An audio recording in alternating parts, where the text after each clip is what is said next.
The beaches whispered death. It was 6 a.m., May 23rd, 1940. The wind from the English Channel carried fine sand and the stench of burnt oil. The sky was gray, not cloudy, gray like the silence before a verdict. In the dunes, British soldiers dug trenches with their bare hands.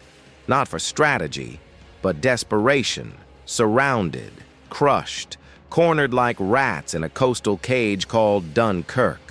Over 330,000 souls spread out in desperate lines, staring at the sea like it was a tomb that might just open. And inland, just 25 kilometers away, Panzer divisions sat idle, engines off, crews resting, tanks with the power to crush the entire Allied resistance, motionless under a single order. Stop the tanks. That was it.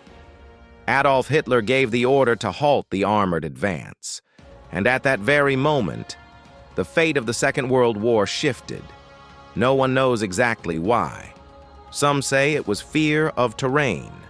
Others say arrogance, letting the Luftwaffe take the credit. But deeper still, there was distrust.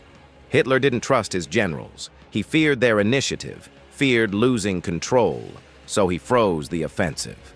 For 3 days, 72 hours, 259,000 seconds, where the tanks could have ended the war, but didn't.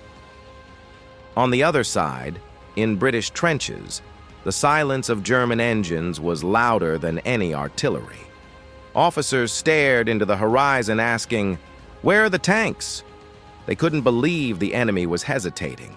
War doesn't pause, and yet, this one did. Churchill, back in London, stood over a war map with empty eyes. "How many can we save?" he asked. No one answered. Operation Dynamo was born out of desperation. Warships? Yes, but also civilian boats, yachts, fishing vessels, life rafts, a flotilla of hope stitched together by the hands of civilians. While Hitler's tanks idled. Artillery began as the boats crossed the sea. The Luftwaffe dove. Bombs fell, but they kept coming. Men boarded boats with broken arms, others with only one boot. Some carried brothers who wouldn't make it. The beach became a shrine of sacrifice. There was no air cover, no solid defense, only resolve and salt and blood. The soldiers didn't want to leave. Some wept as they boarded, ashamed. Others begged to stay. Let the younger ones go first. But Churchill knew this wasn't surrender. This was strategy. He needed them alive, to train, to fight another day. The evacuation wasn't defeat. It was defiance. On the other side, German generals raged. Guderian pounded his desk. We could end it now. But Hitler listened only to his delusions. He believed England would crawl back to negotiate. He didn't realize he had just saved them. Back on the sand, time moved strangely. Bombs fell, lines reformed. Every ship that left returned again. Some were sunk, some never reached the beach.